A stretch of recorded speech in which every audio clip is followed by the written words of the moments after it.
स्वागत है आप सभी का। मैं हूं आपके साथ ज्योति। नए संसद भवन में संसद के सत्र की शुरुआत होना देश के लिए एक ऐतिहासिक पल था।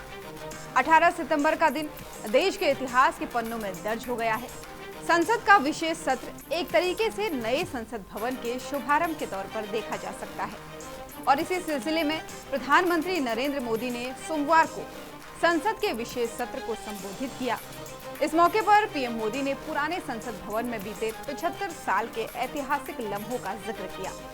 उन्होंने भारत के पहले प्रधानमंत्री जवाहरलाल नेहरू के उस भाषण का जिक्र किया जो उन्होंने आजादी के बाद दिया था। पीएम मोदी ने कहा कि इसी संसद भवन में जवाहरलाल नेहरू ने ब्रिटिश औपनिवेशिक शासन से भारत की आजादी की चिन्हित करते हुए अपना मशहूर स्ट्रोक ऑफ मिडनाइट भाषण दिया था। पीएम मोदी ने पुराने संसद भवन को छोड़ने को एक भावुक करने वाला पल बताया। वहीं आपको बता दें कि मंगलवार से संसद की कार्यवाही नए बने संसद भवन में शुरू हो गई है। पुरानी यादों को ताजा करते हुए पीएम मोदी ने अपने संबोधन में कहा कि भले ही इस परिसर का निर्माण विदेशी शासकों ने करवाया था, लेकिन इसको बनाने में लगने वाली कड़ी मेहनत और पैसा हमारे ही देश के लोगों का था। इस मौके पर पीएम मोदी ने चंद्रयान 3 की सफल लॉन्चिंग और G20 सम्मेलन के सफल आयोजन की भी तारीफ की। उन्होंने कहा कि G20 का सफल आयोजन किसी व्यक्ति या पार्टी की नहीं, बल्कि देश के 140 करोड़ लोगों की सफलता है। उन्होंने कहा कि ये भारत की ताकत थी जिसने G20 घोषणा पत्र में आम सहमति बनाई थी, जिसमें चल रहे रूस यूक्रेन संकट पर पैराग्राफ शामिल थे। लाल बहादुर शास्त्री, अटल बिहारी वाजपेयी और मनमोहन का जिक्र प्रधानमंत्री ने करते हुए कहा कि पंडित नेहरू, शास्त्री जी, अटल जी, मनमोहन सिंह जी तक देश का नेतृत्व करने वालों की बड़ी संख्या रही है। उन्होंने सदन के माध्यम से देश को दिशा दी है, देश को नए रंग रूप में ढालने का काम किया है। आज उनके गौरव गान का अवसर है। पीएम मोदी ने कहा कि राम मनोहर लोहिया, चंद्रशेखर, लाल कृष्ण आडवाणी जैसे नेताओं ने सदन की चर्चाओं को समृद्ध किया है। वहीं देश को 3 प्रधानमंत्रियों पंडित नेहरू, लाल बहादुर शास्त्री और इंदिरा गांधी को उनके कार्यकाल के दौरान खोना पड़ा और सदन में उमंग और उत्साह के पलों के बीच आंसू भी बहे हैं।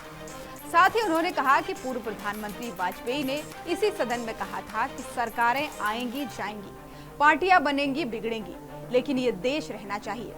उन्होंने कहा कि पंडित नेहरू के प्रारंभिक मंत्रिपरिषद के मंत्री के रूप में डॉक्टर भीमराव अंबेडकर दुनिया की सर्वश्रेष्ठ प्रतिक्रियाएं भारत में लाने के लिए जोर देते थे और इसका परिणाम देश को आज भी लाभ के रूप में मिल रहा है।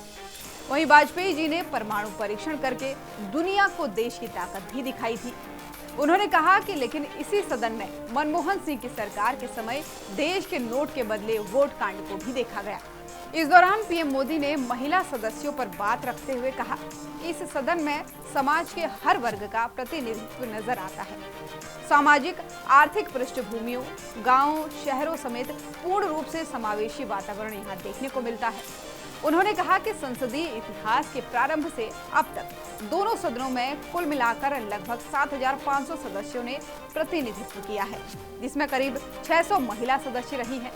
साथ ही उन्होंने कहा कि धीरे धीरे महिला सदस्यों की संख्या बढ़ती गई है। गौरतलब है कि विशेष संसद सत्र के दौरान विभिन्न पार्टियों ने महिलाओं के आरक्षण विधेयक के लिए आवाज उठाई है। वहीं पीएम मोदी ने कहा कि इसी सदन की शक्ति है कि इंद्रजीत गुप्ता जैसे सांसद 43 साल तक सदन में रहे, तो आज शफीकुर रहमान बर्क 93 वर्ष की आयु में भी सदन में योगदान दे रहे हैं। साथ ही उन्होंने कहा कि भारत के लोकतंत्र की ही ये ताकत है कि 25 साल की चंद्रमणि मुर्मू सदन की सदस्य बनी है। तो पीएम मोदी के इस संबोधन की सबसे अच्छी बात आपको क्या लगी, हमें कमेंट करके बताना ना भूलें और चैनल पर अगर नए हैं तो चैनल को सब्सक्राइब करना बिल्कुल ना भूलें।